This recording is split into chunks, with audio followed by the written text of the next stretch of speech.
L'amendement suivant est un amendement du rapporteur, le numéro 32, monsieur. Cet amendement vise à faire respecter par l'opérateur de satellite Eutelsat les sanctions européennes contre les entreprises russes. En effet, selon un certain nombre d'éléments, nous savons que Eutelsat diffuse encore aujourd'hui, à travers ses réseaux, un certain nombre de chaînes de télévision qui n'ont plus de raison d'être et qui ont fait l'objet de l'embargo que l'on connaît. C'est la raison pour laquelle nous souhaitons les rappeler à l'ordre sur ce point et à ce que le gouvernement fasse respecter cette décision. Je vous remercie, monsieur le rapporteur, monsieur le ministre. Madame la Présidente, avis de sagesse. La France soutient pleinement, bien sûr, tous les efforts qui peuvent être mis en place pour lutter contre la désinformation russe. Je vous remercie. Je mets aux voix cet amendement, le numéro 32, qui vient de recevoir un avis de sagesse du gouvernement. Qui est pour? Qui est contre? Il est adopté.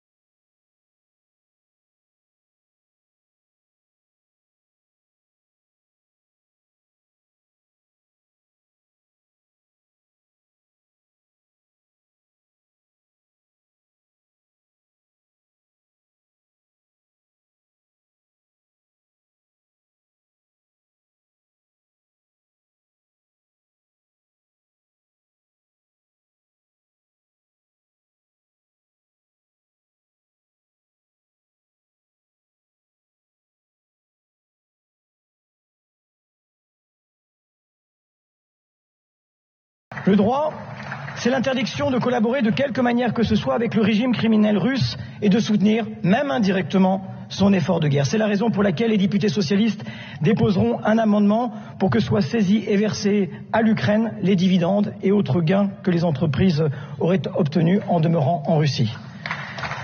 C'est la raison pour laquelle Eutelsat doit cesser de diffuser les chaînes russes en dehors de l'Europe.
On n'est pas nombreux, il fait froid, et pourtant il y a eu des succès qui ont été enregistrés dans ce combat pour faire en sorte que Eutelsat applique les sanctions contre la Russie.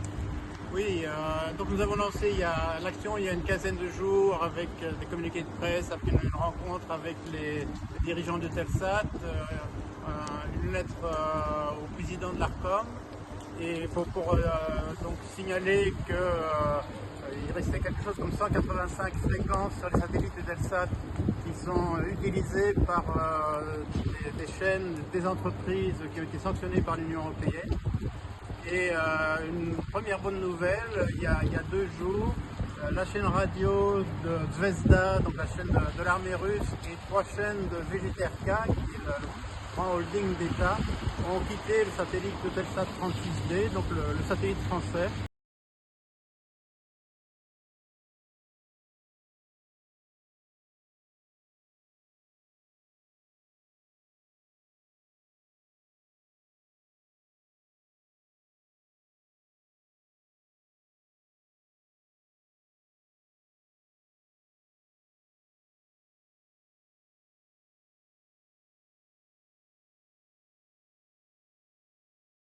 L'amendement vise à faire respecter par l'opérateur de satellite Eutelsat les sanctions européennes contre les entreprises russes. En effet, selon un certain nombre d'éléments, nous savons que Eutelsat diffuse encore aujourd'hui, à travers ses réseaux, un certain nombre de chaînes de télévision qui n'ont plus de raison d'être et qui ont fait l'objet de l'embargo que l'on connaît. C'est la raison pour laquelle nous souhaitons les rappeler à l'ordre sur ce point et à ce que le gouvernement fasse respecter cette décision.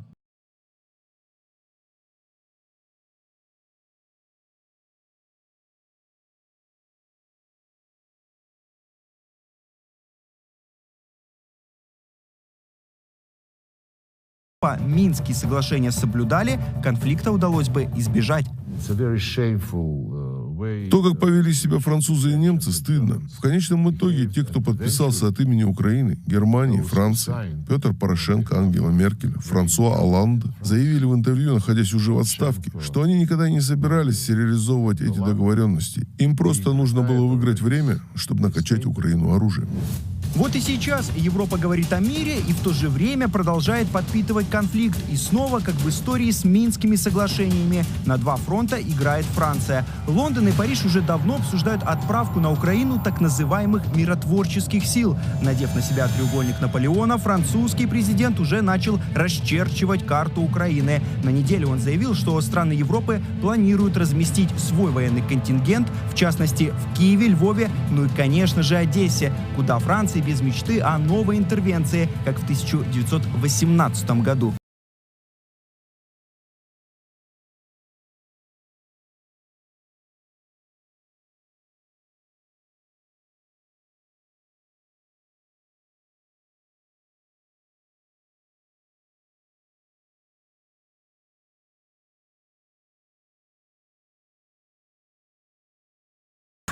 De toutes les autorités françaises. L'opposition politique lui reproche de faire la promotion de sanctions anti-russes qui affaiblissent en réalité l'Hexagone et l'Union européenne, mais qu'il ne cesse d'accroître malgré tout. Vous avez vu ce que ce gouvernement a fait de l'économie de notre pays. En réalité, et Marine Le Pen l'avait indiqué il y a bien longtemps, les sanctions que vous prendrez, si elles ne sont pas efficaces, elles reviendront en boomerang et elles affaibliront notre économie. Donc oui, on défend notre économie et si on est les seuls et les derniers à le faire, on continuera. Une chose est sûre, la France n'est pas en mesure de répondre aux besoins en armes de Kiev toute seule. Les quelques Mirages dont la livraison a été si fortement médiatisée par l'Ukraine et la France sont incapables de faire face à l'armée russe sur le front, mais contribuent plutôt à une baisse du niveau de confiance des Français envers leur gouvernement qui souhaite augmenter les dépenses militaires au lieu de régler les problèmes internes de la France, notamment dans le secteur social.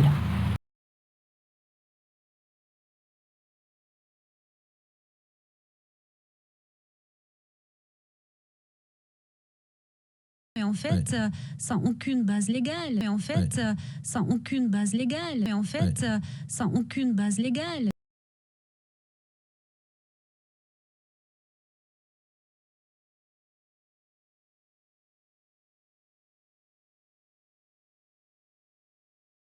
Против нас работает отлаженная, глобальная, скоординированная, продуманная информационная машина. А вот она будет эффективной всегда, если против нее не будет стоять такая же машина. Она будет эффективной, пока не будет цензуры.